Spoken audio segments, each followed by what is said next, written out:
दोस्तों हाणे हिन महफ़िल जो टियों कलाम ॿुधंदासीं जंहिंजा ॿोल आहिनि सोगो साह थियो आ मुंहिंजो तोसां सनम ऐं हिन जो शाइर आहे साईं मेहदी साईं। दोस्तों एॾो दर्द में एॾो ॾुख में इहा शाइरी कई वई आहे, तमामु ॾुख में। ऐं उस्ताद जलाल चंद जॾहिं इन खे ॻायो आहे त माना हिन में 4 चंड लॻाए छॾियईं हिन ते। ऐं तव्हां ॿुधंदो त तव्हां पंहिंजा ॻोड़ा माना लिकाए न सघंदो। दोस्तों एॾो दर्द आहे हिन कलाम में, अचो त पोइ ॿुधूं।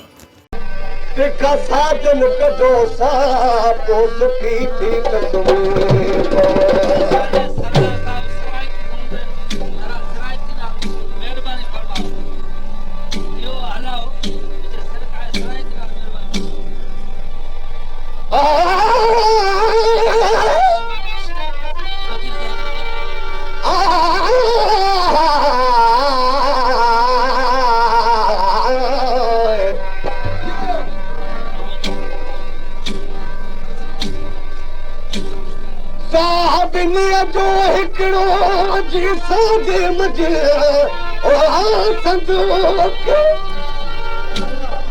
मन में पोखम निकिरी ऐं तन में पोखम तूं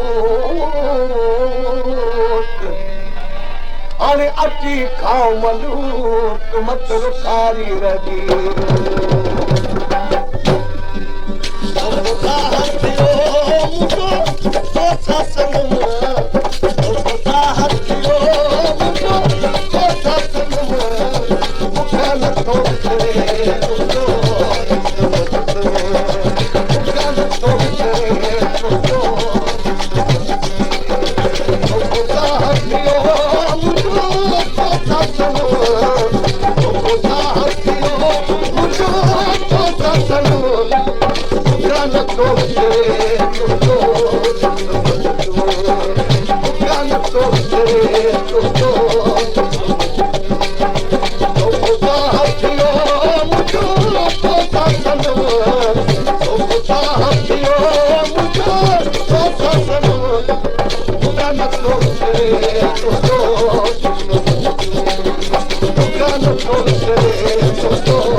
पेशकेश कामरान जानी सिंधी।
रूह जी तोरे प्यारो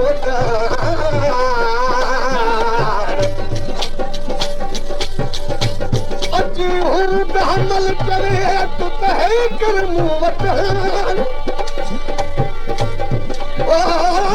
गिरे लॻी तो सार खड़ रोई रोई रज करिया के वक़्त ते टुकड़ी कढो फड़की वियो काप कुर्ब करे मजे करजी वियो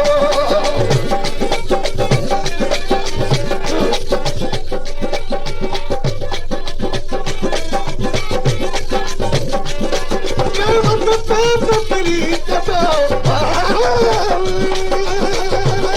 के वक़्त ते टुकड़ी कढो फड़की वियो काप कुर्ब करे मजे करजी वियो आए तो न मिल तो जामल हम आए तो न मिल तो जामल हम उठन खोसरे तुझो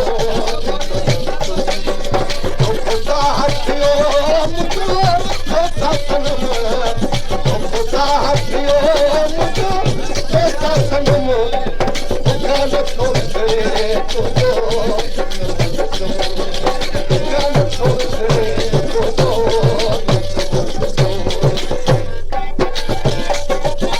पेशकेश कामरान जानी सिंधी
Oh